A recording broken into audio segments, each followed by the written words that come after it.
I folded each side over and stitched over it, making sure to back stitch, and I just have the tails of my elastic here. And so these can just pull slightly to make the inside of the hole a little bit smaller, and also because they're elastic, it'll be stretchy to fit the mouthpiece of the flute through. So you want to make sure that it is, if you saw the video for the flute bag, that I made really tight. But this one, because it has the flap that hangs over the top of it, and because I want my son to be able to get the head of his flute in and out of this without fighting with it and without having to take the mask off, I'm leaving this a little bit looser. So I'm actually going to tie this, but I'm not going to tie it very tight until I can have him try it out and make sure that it's loose enough to get his flute in and out of there easily. And so this is what it looks like on the front side. And again, it's kind of a stretchy hole that should fit over it, but seal pretty good around it.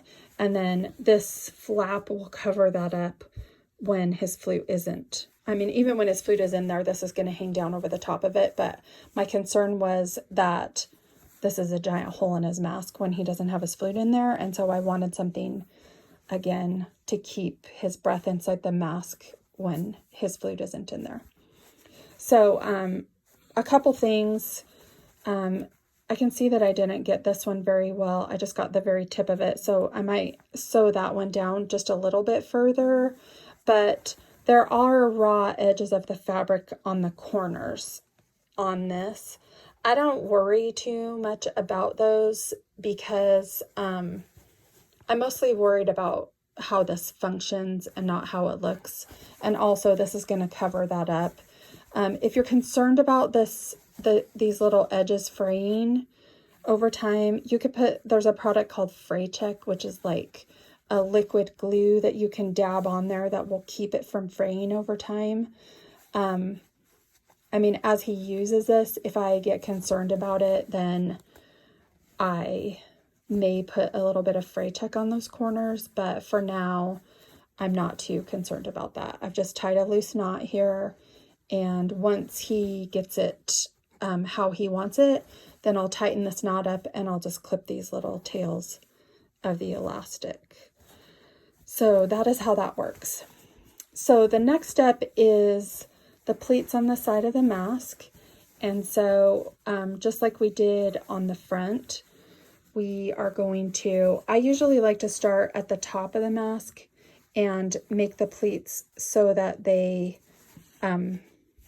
go down. It's probably just a personal preference. It doesn't really matter. And these are going to be the same on both sides. So when we did the other ones, we were making both sides different, but these, it's the same 3 pleats on the right side as the left side. So I'm pleating this just like I did the top edge before and pinning each pleat. So you can see those there.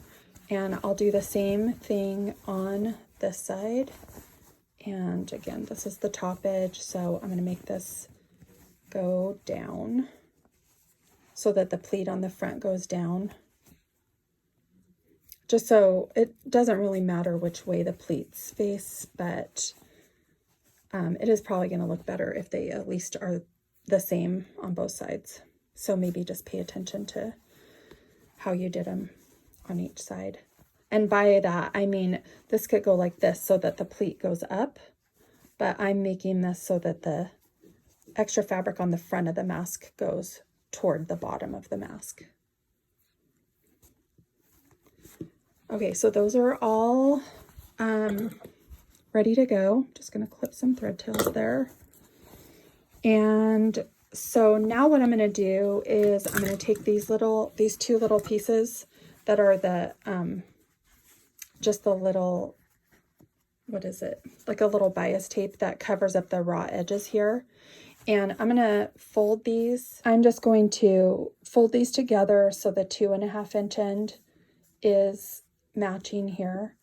and I'm going to stitch with a 1/4 inch seam allowance across both ends on both of these pieces. So I will do those and then show you the next. All right, here are these little end pieces. I stitched across the end of each one a 1/4 inch seam allowance, and so now I'm just going to turn them right side out and use my scissors again to poke out the corners here.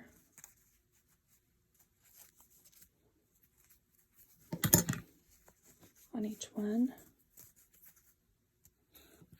These all turned out and the corners pushed out, then I'm just gonna finger press them so they're nice and flat. If you wanted to, you could go to the iron, but I don't usually do that. And then this is going to stitch on to the end of the mask over the pleats that you have done. So just like we did before, I'm gonna lay this on here and then maybe reposition the pins, depending on how confident you are. Usually I don't pin this piece down. I just lay it across there and stitch it, but it never hurts to put a couple pins in there. So we're going to put this on each end, one on this end, one on this end, and then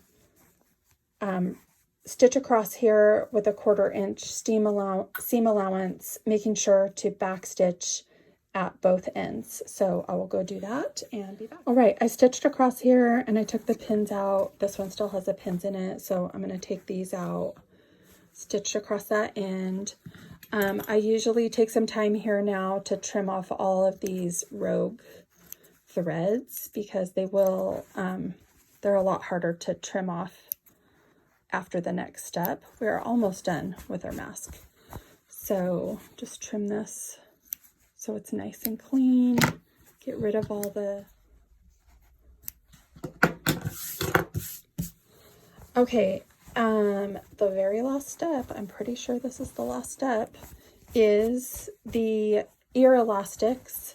So now that this is sewn on here, I'm going to take the piece of elastic that I have. This is cut to 7 inches long, and I just tuck it right behind this seam allowance here so that it doesn't want to come out. And the ends of this are just loose. So then I fold this over to cover this seam allowance here.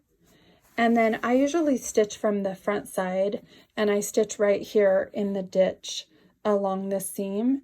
And I usually start at this end, I go to this end, and then I turn the mask around inside my sewing machine and stitch back down here. And then I back stitch at the end because I just really don't want this to come out. All right, so I stitched the binding on both sides for the elastic for the ears, and I just tie these two pieces of elastic together. And for me personally, I find that these are cut to 7 inches.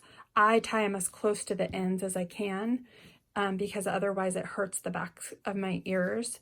But for my son, I need to tie him down a little bit farther, and so I probably would tie them like with about this much tail on him so that it stays tight to the side of his face.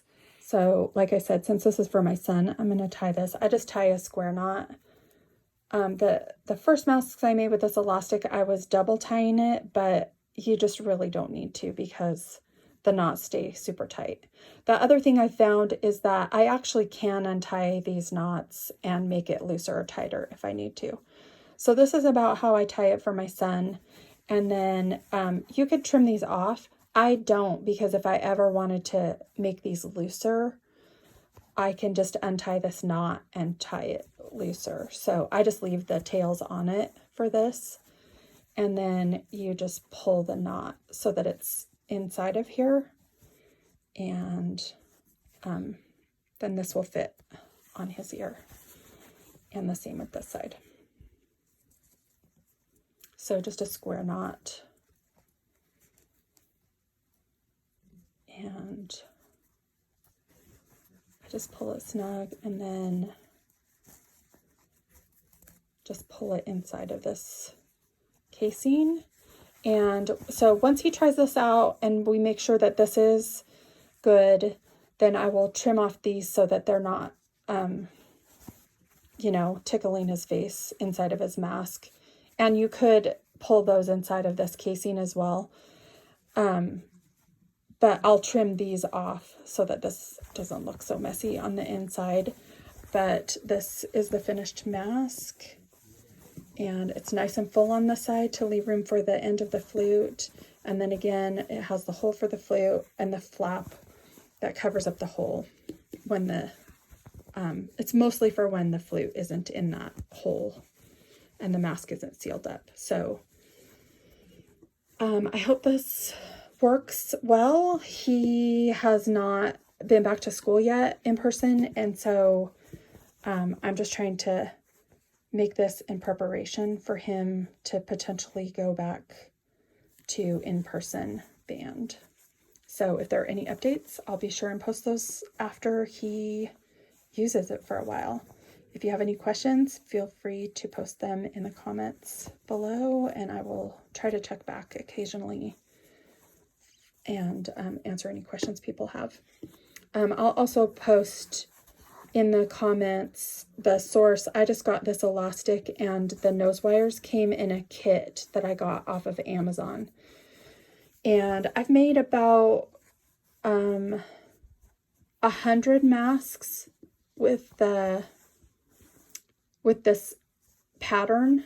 Not the flute pattern, but it's a pattern. I will post a link to the actual mask pattern, and I just modified the pattern I already was using for masks to make it work for the flute mask because I'm so happy with how the pattern has worked for our family.